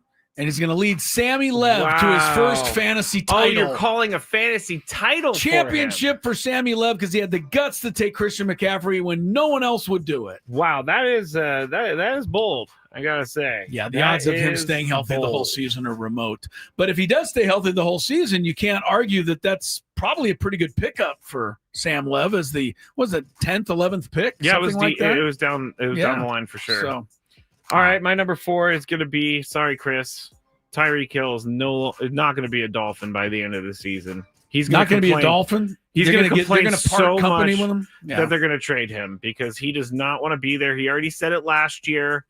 He's trying to build his trust back with his teammates. But it's only going to take one moment for him to blow his... If he's wide open down the field and he doesn't get the ball, he's going to go on the sideline. He's going to throw his helmet. He's going to start complaining, and it's just going to be downhill. I hate to tell you, Tyreek Hill's life is in disarray. You know, his wife has left him, and he owes more money than, you know, any athlete in history owes for that marriage that he made a debacle of. Yeah. So, yeah, Tyreek Hill's everything's gone sideways for him. It has. Number 3. All right, I won't use this one then because I said it last week also. Dolphins won't, like Mike McDaniel won't make it through the season either. All right. So here's one I have.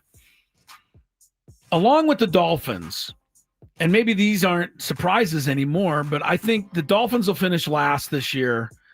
I think Dallas will finish last this year, and that is saying something with the Giants still in the division. I also think Minnesota is headed, and I hate to do it to Kevin O'Connell, but I think with the rookie quarterback, there's going to be some growing pains, and I think the other 3 teams are just better. So those are 3 surprise-type teams that I think will finish last. Last year, there was at least one surprise team that finished last. It was your guys. Yeah. Nobody could have predicted that. Nobody could have predicted and it happened. That did happen. Yeah. All right, your number 3 is that. My number 3 is that the Giants name Jackson Dart the starter due to social media pressure, and he leads them to the playoffs over Russell Wilson. Jackson Dart's going to get the Giants to the playoffs? Yeah, Malik Neighbors is that good. He is good, but Tyrone Tracy's pretty good, although he fumbles every 5 minutes. Never mind him. He's not going to play. Scatabo is going to take that you think job. Scatabo is going to be the guy? I am such a fan of Scatabo. All right. But I think that was a great pickup by the G-men. I know you can't really tell anything Scatabo from the preseason tape, but watching him, he looks the part as a quarterback in the NFL. So Jackson Dart did have a really excellent preseason. So there you go. Russell Wilson starts day 1, and then that's pretty much it for the G-men. Number 2. Number 2. No, I didn't say that. Say No. that. They're gonna go like that soon. They're gonna go like 2 and 5, and then it's time for Jackson Dart. Gotcha. Number 2 for me, the Chiefs' streak of 9 consecutive AFC West Division championships comes to an end. Okay. It comes to an end. They're not going to make it 10 in a row. The only reason I'm saying this is they can't possibly be as lucky this year as they were last year.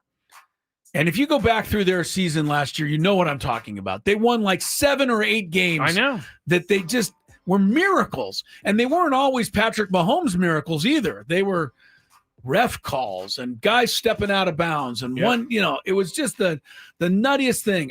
The Chiefs can't get that lucky again. However, even though they will have their 9-year streak of division titles ended, they will not have their streak of 7 straight AFC championship game appearances ended. Mahomes will still lead them to a couple of victories in the playoffs, and they will be back in the AFC title game. There you have that. Do you really think Do you think Josh Allen or Lamar Jackson will finally beat him in a playoff game? My number 2 bold prediction is that the Chiefs finally missed the playoffs. Oh, they're going to miss it entirely, you say? They got Travis Kelce focused on his wedding. You got Patrick Mahomes not really sure who he has until Rashee Rice gets back. I think it's a down year for the Chiefs. Chiefs go all the way out, miss the playoffs entirely. This may be me being driven personally by my hatred of the Chiefs, but I'm sure part of it is. That's my number 2 prediction. All right. Number one for me, I don't think is that bold of a prediction, but I think a lot of people have forgotten about it. And I'm here to remind them. I thought all last season, and you were the only one I heard say differently. I thought all last season the Lions were the best team in football. Yeah. They played an awful game, and they got straight up beat by Washington in that playoff. I have seen over my NFL cheering lifetime at least 10 teams that have had the lowest of lows come back the next year and win the Super Bowl. And it's happened more times than I can count. And I felt for the Lions, a franchise that has disappointed every time, and people were almost saying, oh, here we go again. I just think that's too good of a team. And I do think they're going to have a little issue with the running game because their center retired. Yeah, Frank good Ragnow. Center Ragnow. But too much skill, too much talent. I love the Cannibal. I think he's got him. The Cannibal. I got the Cannibals, has him totally focused. And I think anytime they have anything go wrong, he just shows the tape of that Washington game and says, you guys want to feel like that again? It's going to be a great motivator. I do know the Packers are better, but I think the Lions still get there.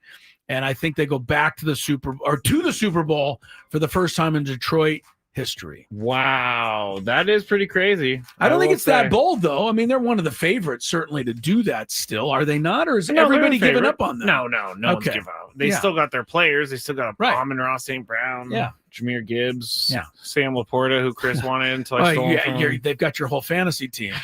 Stole everybody from me. All right, my number 1 is kind of crazy, but it could happen. Jamar Chase, 2,000 yards receiving. This year. Has anyone ever done it? I don't think it. No, I don't. Receivers never done 2,000 yards. Has Calvin Johnson done it? I know. I think Calvin did it. Let me see. I think Tyreek Hill was going for it a couple years ago, and then he got hurt. He was. I think. Let's see. Tyreek made 1799. Calvin, 1964. That's so the record. 2000, 2000. No one's ever done 2000. I figured it. I thought it had never happened, but number 1, that's incredibly impressive that he did that in a 16-game season too. Calvin Johnson, right? Yeah, Jamar Chase gets an extra game, and I just feel like he's gonna have an insane year. Do you find it interesting that there's been a handful of guys that have rushed for 2,000 yards, but the pass receiving, you would think 2,000 would be easier in the sense that you can get 60 yards a chunk Yeah, but after watching Tyreek, because I thought Tyreek was going to reach it. Yeah, he was on fire. But yeah, I mean, the NFL is so good at adjusting and taking guys out of the game that there are going to be games where Jamar Chase has 3 catches for 30 yards. Not many. You're right. Many. You're right. 2,000 seems possible for Jamar. I will tell you another guy. Let's finish up the show. Go full circle. We got a couple extra minutes. We should even invite Sammy in because he's in our fantasy he wants league. To come in. Yeah, I just picked him to win the fantasy league. Tell him he's going to be excited. He always stands outside the window and gives us looks of disgust. But I thought, the Christian McCaffrey thing was interesting in the first round because he probably should go 3 or 4 or 5. And, because everybody's worried. Yeah, Sammy was the one who took him. The next guy that I thought was the most interesting was Tyreek because he was at the top of the board midway through the second round. And no one took him. No one. Until I think Connor, finally, my godson Connor took him in the third round after 10, 12 people had just passed on him. Talking about one of the best receivers there was 2 years ago, but I think no one believes in this guy anymore. Why would you? Yeah, there's not a lot to believe in. And why would you believe that Tua can actually get him the ball? I'm not saying that Tua's a bad quarterback. I'm saying he's going to be running for his life the entire season. Yeah, let's do some remind you of who you're listening to here. KWFN and KWFN HD1 San Diego. What's up, guys? It's Braden Sobrenin. I know where the best spots in San Diego are to eat, from taco shops to hidden gems. Let's talk food and sports weekdays from 10 to 2 on 97.3 The Fan. And Odyssey Sports Station. All right, Sam Levitt will have much more on all of the Padres stuff. The pregame show is a few minutes away, but if you just tuned in, top of the hour, getting off work early on this 3-day weekend, news of the day, Xander Bogaerts to the 10-day injury list. And Skraby, tell me what the injury is because I've messed it up every time. It's a non-displaced fracture in his left foot. Sounds okay. So does that sound? Let me type in non-displaced. No, here I go, sounding like I stayed at the Holiday Inn last night with the doctor. A non-displaced fracture means that. Oh, here I got it. It sounds like a hairline fracture in the sense that there's just a cut, but the bone didn't move. Yes, thank you. Necessarily. Thank you, doctor. You're welcome. You're welcome. It does say a non-displaced fracture is a type of bone fracture where the bone cracks but maintains its alignment, typically requiring less intensive treatment. So this is good. If it was displaced, that means he's out for the year for sure. He himself said he's been blessed with nice bones. Those were his words. His bones are very nice. I think they are. And he's expecting and hoping and planning on being back for the playoffs.